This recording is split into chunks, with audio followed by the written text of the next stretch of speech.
Good afternoon. Welcome to another awesome fall day in Canada. Today I wanted to make a quick guide on what to look for when you are buying a smart car. I love these cars. These are so cool. I find them very interesting. They're horrible to drive. It's tiny. I don't fit well, but I'll drive it for the heck of it. It's so much fun. I was just passing by school a couple of days ago, and then the kids were pointing at me and yelling, "Oh my God, it's a smart car, a smart car!" And I waved at the kids, and it's fun. Anyways, these cars are coming down in value right now, and it's if you want a very economical car, this is the one to go with. I love them. They're made by Mercedes. In terms of engine and transmission, they are very bulletproof. That's kind of where it stops. The brakes are expensive. I had to do the brakes on these. They were not cheap.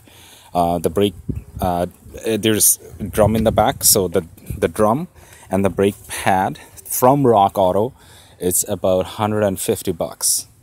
I can pay $150 and I can get 4 sets of pads and rotors and everything else from Wagner for my Nissan Xterra truck, and that piece of is $150. Same with the front disc. It's a single disc. It's not a vented disc. Single disc and pads are about $100, so $250 just for parts, and that's the best price from Rock Auto. It only goes north from there. That's next thing to notice are these tires. Make sure you buy a vehicle with good tread, because only 2 companies in the world makes these tires. 1, Continental, 2, Kumho, and that's it. Now, a set of tires from Continental is about $750, and Kumho is going to be $700. Forget the rims and anything else. So make sure whenever you buy that you got a good set of rubber. Now, the other interesting thing is you will probably never have to change the fronts, because wherever I read online and wherever I have seen and people I have talked with, the front tires, they wear out very slow. It's always the back rear passenger side tire, because even though it's a rear wheel drive, it's actually a one wheel drive. That's the driving wheel, and everything else just rolls with it. The problem 2 is the flex pipe. I'm gonna put it back. So what you do is you find the exhaust and you press on it. If it's solid, it's good. Or if it's not making any noise, not any unusual exhaust noise, then it's good. If it is, try to walk away from that car, because to do the flex pipe, it's right about here. To do that job, you have to take the back bumper off. Now, the back bumper starts from here, so you are taking all of this off. It's a 15-hour job to do a $25 flex pipe.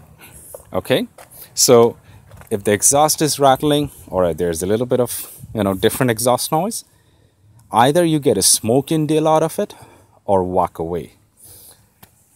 Third, and that is the last. No, there's one more. Fourth. The third one is I'm gonna have to show you. That problem is only with the diesel variants. Right now, this one is the gasoline. Now, on the diesel ones, if you can, I can show you the engine where. That's where the engine is. On the gasoline one, you can see the alternator right there. I'm gonna fix it later. On the diesel variants, the alternator is somewhere under the driver's seat. And those alternators are one of the weak points in this car. The alternator is made by Bosch. You can get a second-hand rebuilt Bosch alternator for about $700. That is the best price I have seen from the dealer. Forget it. And to do that job, it's about, you know, another 15 hours, because you need to open all of the back, drop the engine, and then get to the driver's ass. That's the only way. On the gasoline one, because it's up here and it's more accessible, it's not as bad. And the last is going to be on the diesel one, about here where you see the airbox. That's the airbox for people who don't know. On the diesel one, that's where it's going to be the intercooler, because the diesel one is a turbo engine. It's a tiny little turbo pushing that 650cc engine. All right, so that intercooler has an issue with leaking. So if you see a car with a newer intercooler, that's good, because somebody changed that intercooler. You know what? I just realized I have to mention something else. Right about here, where the passenger photo is, that's where the electrical components are, your ECU and everything else.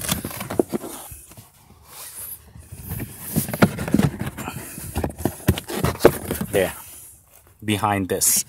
Now, because it's Canada and it snows, in winter people get in there with their winter boots and whatnot, and that snow thaws to water, and the water finds its way to the ECU, which kills the car. Something to check. If the ECU is damaged, the car won't even start. Like, it won't move. So walk away. When you're buying, make sure you check that area. If you find moisture around it, try to negotiate a better price, because what I would do is just wipe it out really nice, maybe change the floor mats, and go from there. Yeah, well, that's pretty much it. Personally, I would prefer the diesel variant more than the gasoline, because I was told the diesel variant, you can chip it. You can get another 15 or 20 more horse out of that tiny little engine. And this car with 20 more horse, holy smoke, it's amazing. I came across a guy who had a chipped diesel with a straight pipe, and we went for a drive. It was fun. It was really good. Well, if you guys have any questions, leave it at the comment section. I'm not an expert on these, but I will try my best to help you with all my knowledge. And please like and subscribe to my channel for more awesome videos. Thank you.